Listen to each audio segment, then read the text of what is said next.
got cat problems. We got cat problems here. He's persistent. Come on. Go away and take your fur with you. Crazy thing.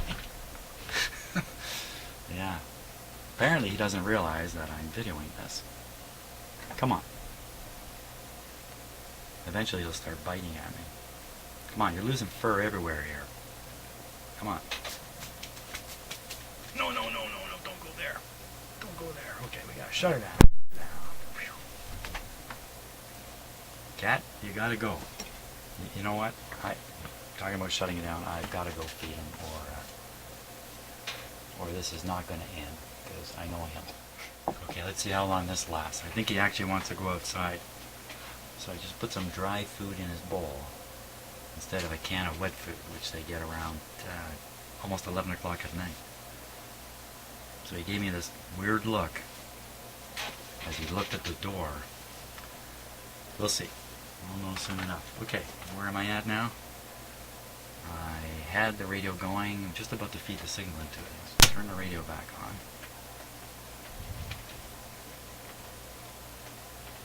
Dial this down to 455.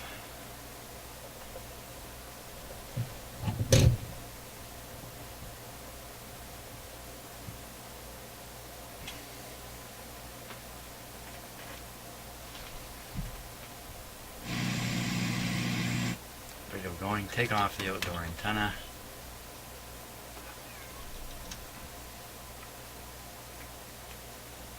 Apply the 455. Turn up the volume. Presto.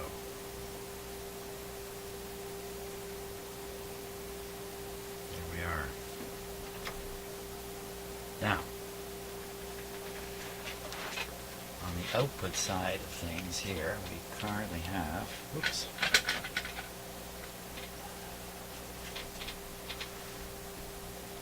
0.1 all the way. So this is 0.09, this is 0.02, 0.01, 0.015 is what we've got going here. It's extremely low. Volts full scale, 0.1, 0.1, so 0.09, 0.02, 0.015, yeah. Wow. That's okay, let's just see what we got for an input though. So I will now hook up the oscilloscope.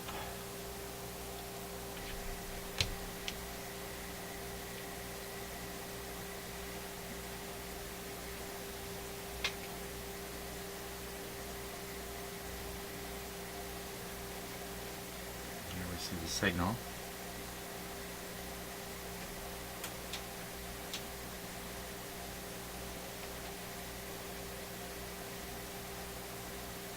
Why it has a blurred look.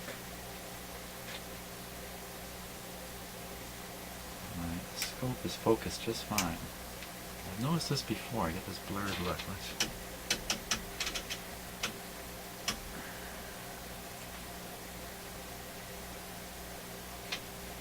Oh, I'm very sorry about that. Okay, so there we are. Should be a nice sine wave there.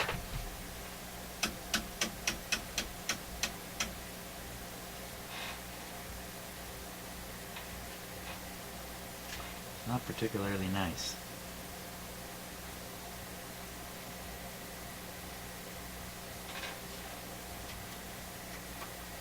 Just tried putting a filter on, didn't do anything to it.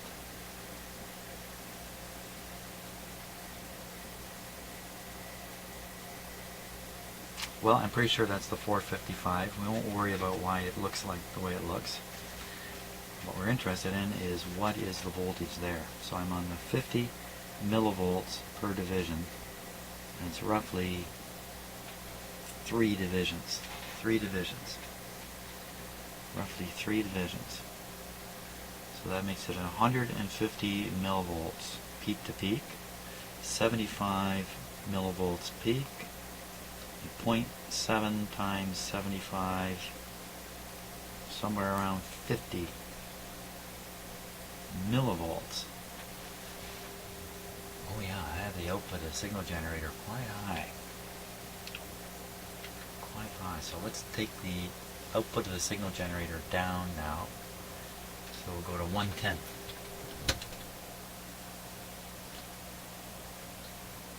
Everything's gone quiet. This is still showing all kinds of junk.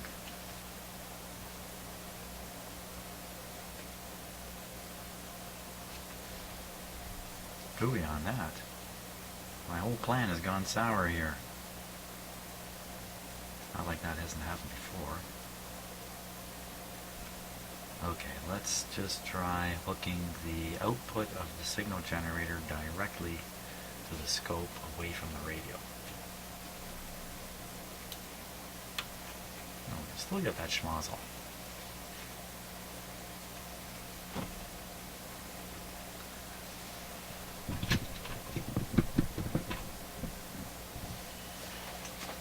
I'm about to learn another lesson here.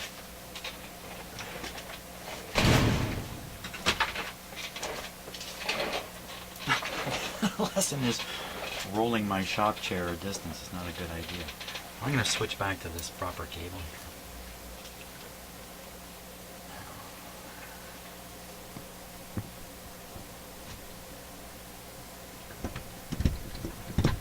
Wow, look at that. I pulled the cable off, it made no difference.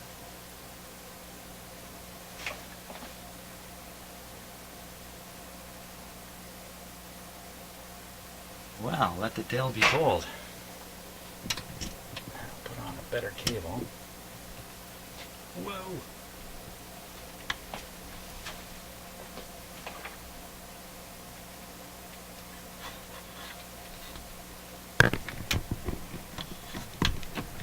Yeah, lots of excess there. Now, I've got a little connector for that.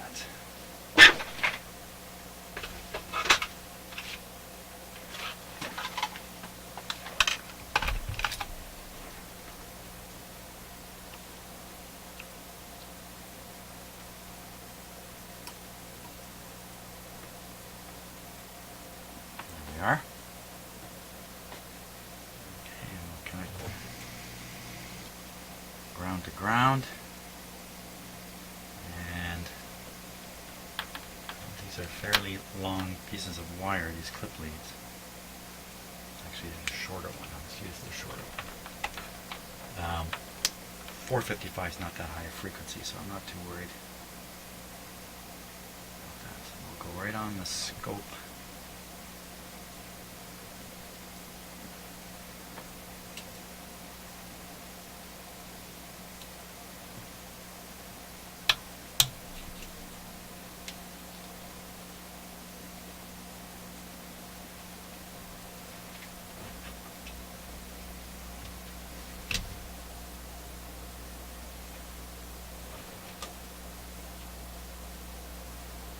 Gosh, I'm not learning the lesson I thought I was going to learn. I get the same junky looking output. What am I doing? Another odyssey begins.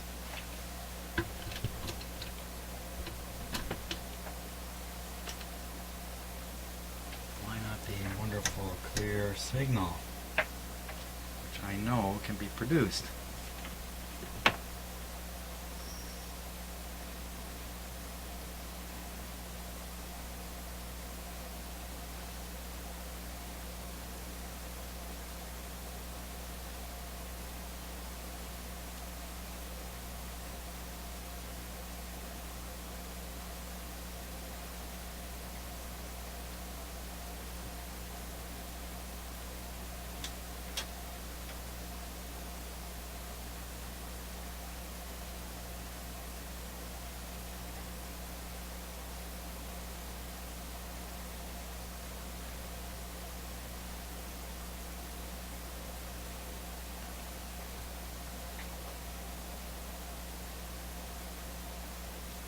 Something going on with the ground here.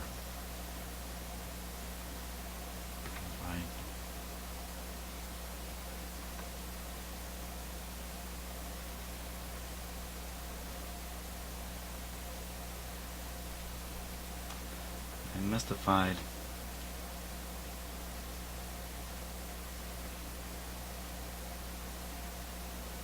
Oh, wait a minute.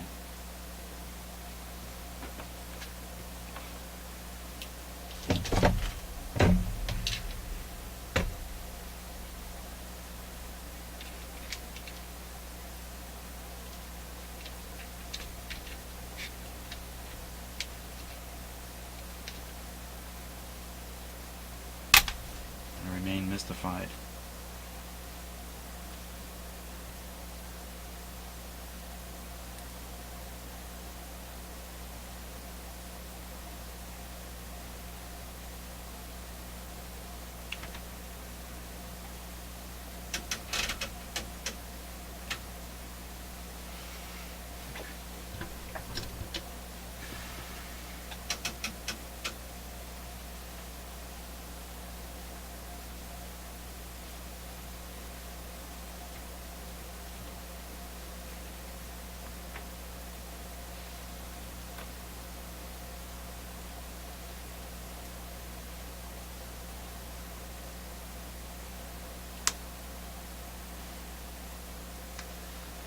Ah.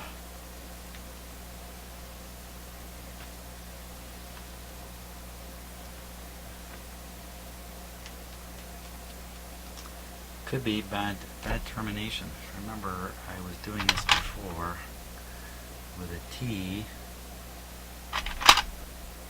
and a proper terminator.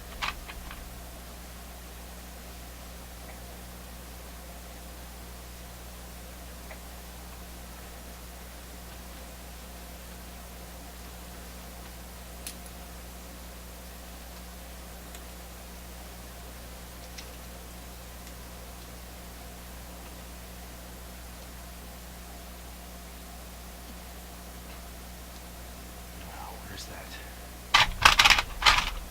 Where is the terminator?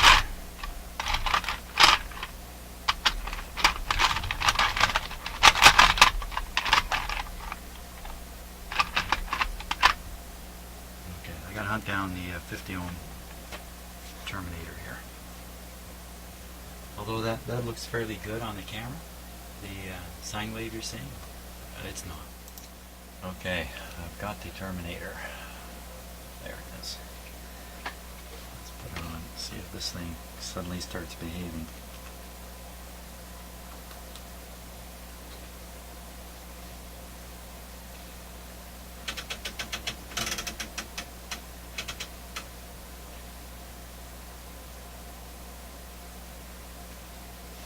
Still has a whole bunch of junk in it. Oh! Let me turn off the modulation.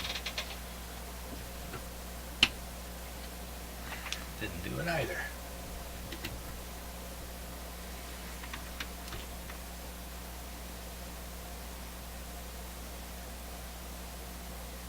That's better.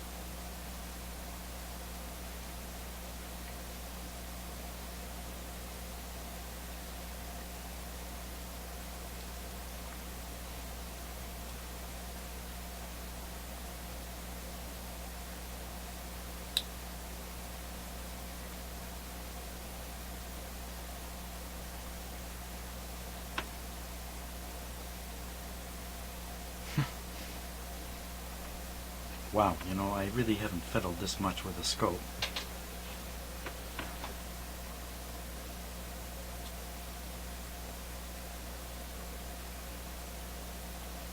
What is going on?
There it is.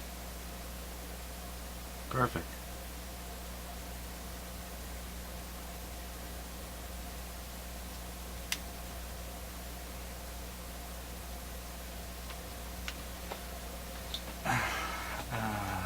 Okay, so how am I going to get perfect up into the radio?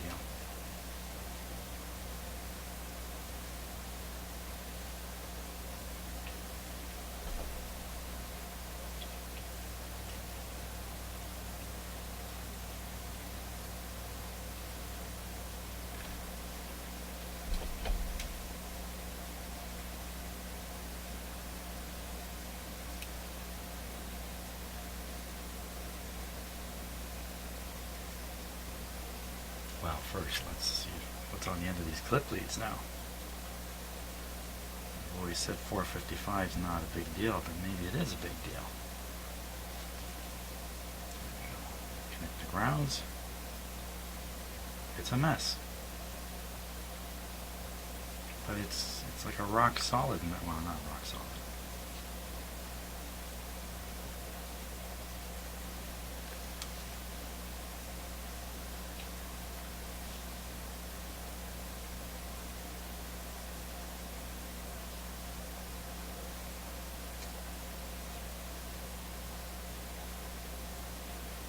That's actually not so bad. So I've taken off the terminator. Okay, I like that. That's good enough. That's going to do it. Come on, what are you doing?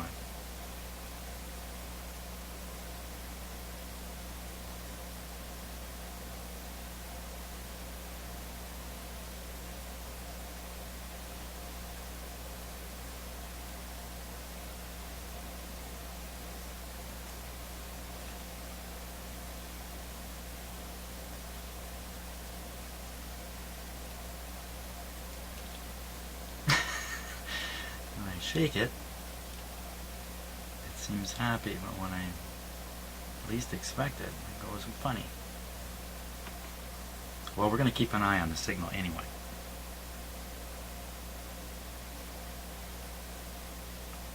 So let's attach.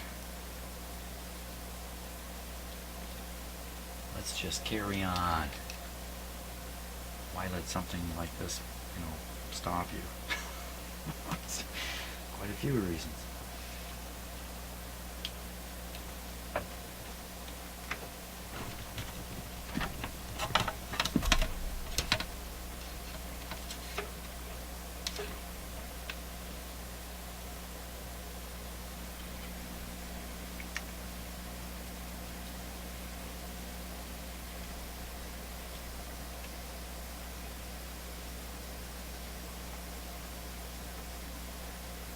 Oh, baby. Gotta leave everything swinging.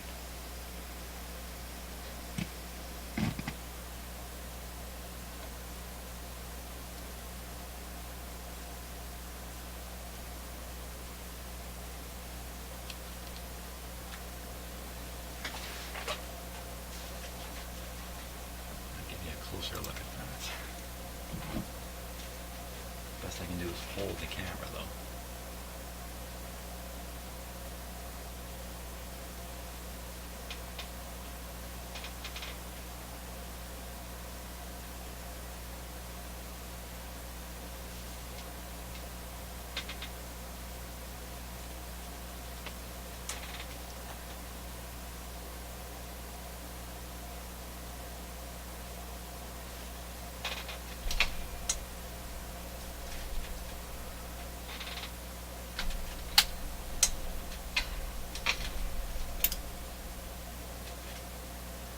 So you can see the nice sine wave there, and then there's something impressed upon it, some higher frequency. But it's nice and solid, like it's not shaking around, jumping around. And the higher frequency signal that's impressed upon it is small relative to the 455. The 455 is making the big waves, and there's something else in here. It's actually very strange looking. You know what this looks like? It looks like a spiraling piece of rope. It's really what it looks like. I don't think it's coming across on the video very well.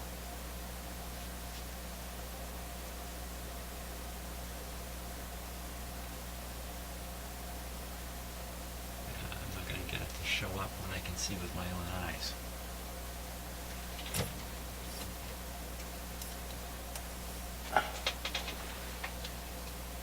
Let's try complete darkness. Now you get a little bit more of a view, but the funny blue things, it's just light coming back from the camera. So,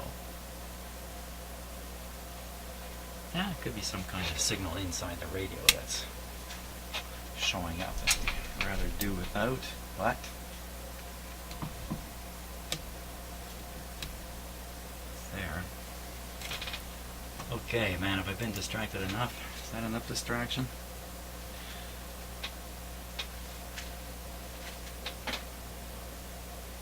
So, with everything sitting here, radio's on, turned off the tone. Oh, I need a tone.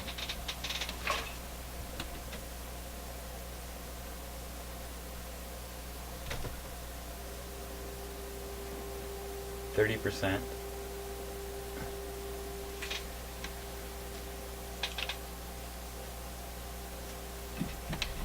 Brought the meter up.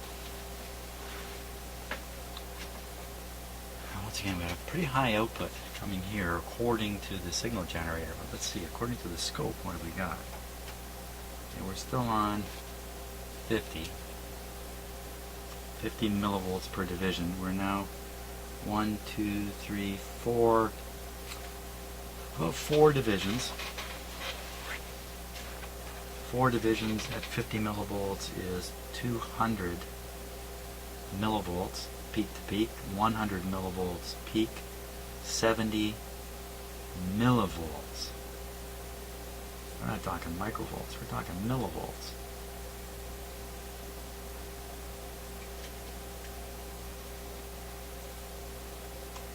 Well, I'm feeding the signal in through a capacitor. Yellow capacitor sticking out here. What are the chances that there's a big loss across that capacitor? Pretty small, I think. But I can look on the other side easy enough. The reason I'm doing this is because the input is much higher than what the test calls for, while the output is just about exactly right. Oh no, wait a minute. No. Yeah. Yeah, I'm self-entertaining here. Okay, 20 millivolts, which would be, this is 100 millivolts right now with the scale set like this. 100 millivolts, so yeah, 20 millivolts. It's right on 20. It's dead on. Got the right output, got the totally wrong input. So I'll move the oscilloscope connection to the other side of the capacitor.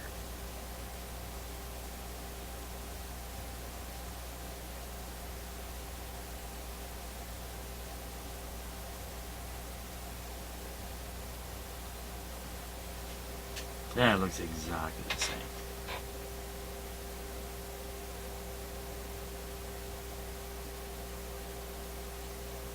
Now wait a minute, I just hooked up that other capacitor. Maybe there's an alignment issue here.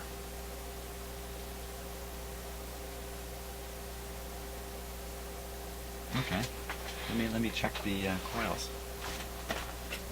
I had them aligned, and now I've fooled with things. The alignment is no longer valid. So, right in here.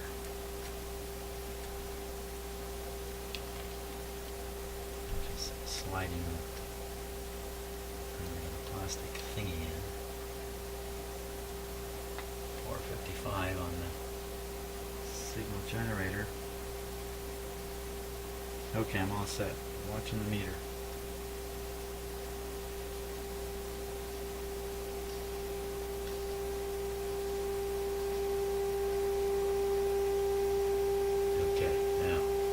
Output alignment means turn down the input. Don't turn up. Turn down the output. Let's keep watching it.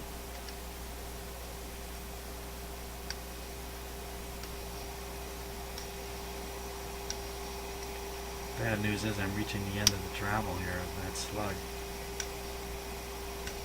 Oh, there it is. I'll go to the lower one.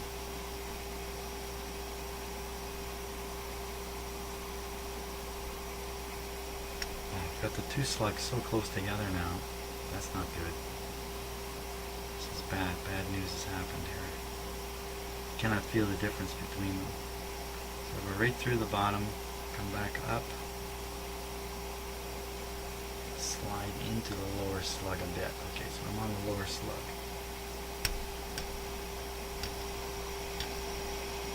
I think it's crashed into the upper slug.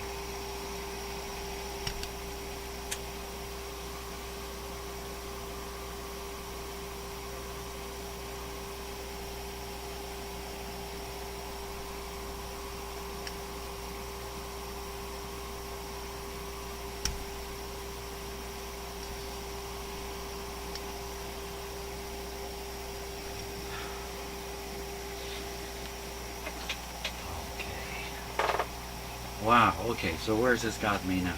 I'm measuring basically the gain of the IF that's coming out way low according to my measurements. I've turned the adjusting slugs in the IF, and the result is as the slugs move into their limiting positions, I'm getting peaks and rises in the output. So that screams out wrong sized capacitors trying to resonate those coils, the IF coils. It's not really the conclusion I want to reach here. I really wanted to reach the conclusion that I got it right.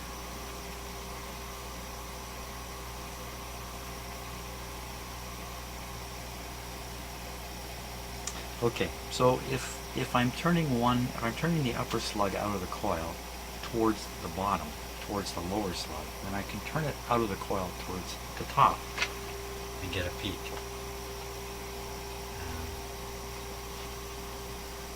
Why do I think this? Because I'm just stark raving mad at this point.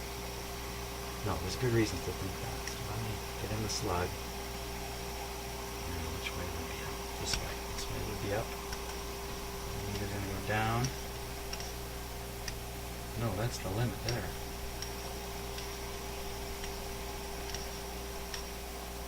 Oh, that's a pretty good peak right there.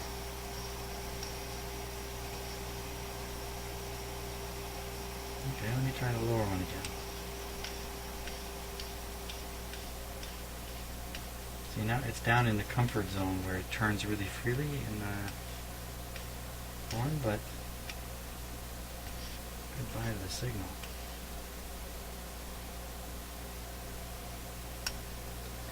So that means as I bring the slug into the coil, I am increasing the L. I'm increasing the L, but it's not enough. So I can increase the capacitance.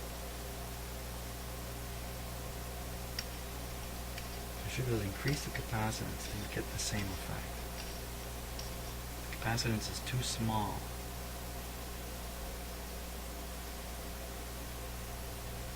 Son of a gun, I can't remember which coil was which again.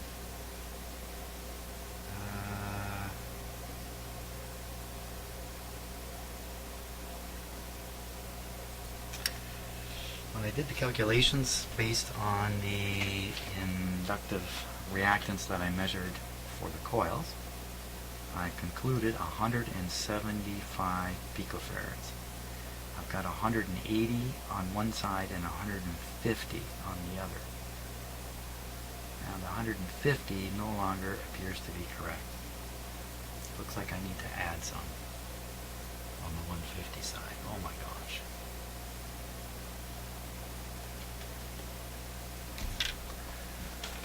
Okay, think that's going to be the topic of the next video. Back to trying to work out the correct capacitance on this coil.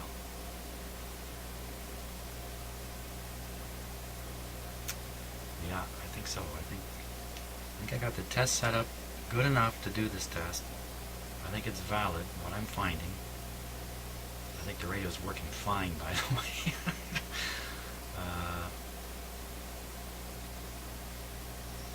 Yeah, what if the radio's working well enough? What if I'm going for more gain nobody cares about anyway, because nobody listens to AM radio anyhow? Okay, so part of this is me teaching myself anyway. I should really make sure this thing is peaked up.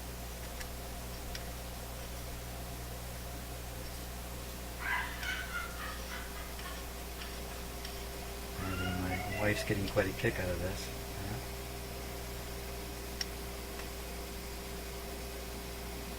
Okay, so with that setting, which is still way lower the sensitivity that the radio is supposed to have, what can we tune in? Good question. Okay, so I gotta take this off here. Just leave it like that. Put on the outdoor antenna.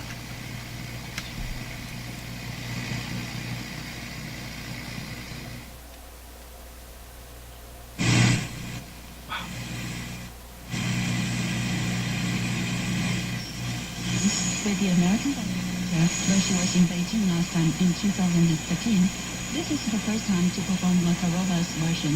She is excited to have this try. It'll be interesting to try a different version. There's actually more dancing for Odette. She has a little solo, and I think this version is really beautiful. And I worked with Natasha a lot actually on her La Bayadere. Yeah, it'll be fun trying to fill in this connection. She explains that this version is quite different from the American.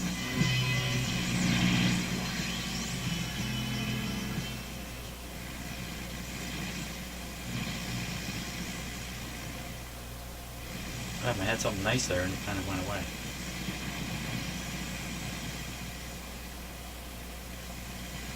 Incidentally, there's no more smell of burning rubber when I run this radio.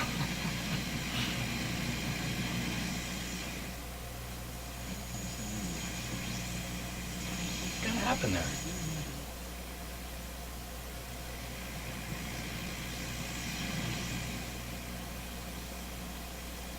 Just for a moment, the station was coming in real nice, playing a song I know.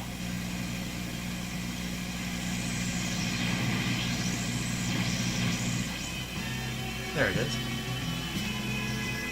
What's going on? I asked that a lot in here, don't I? Wreck of the Edmund Fitzgerald.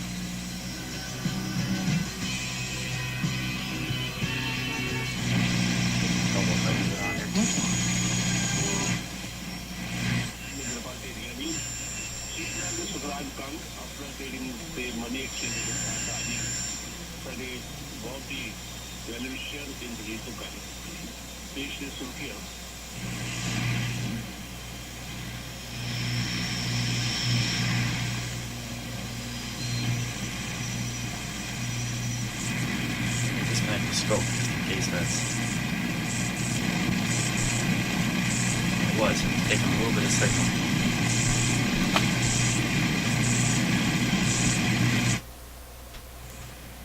Take this guy off.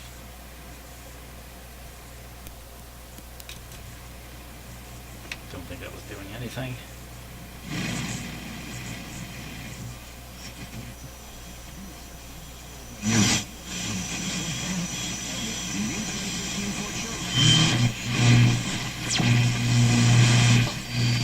Ouais, même pas sûr que ça tient la route, cette histoire-là. Même pas? Non, non. Quel rhume? Tu gardes les meilleures informations. Peut-être, c'est ça. Alors, ce matin, on leur a soumis cette question. Jusqu'où mène le culte de la vedette? Qu'est-ce qu'on est prêt à tolérer?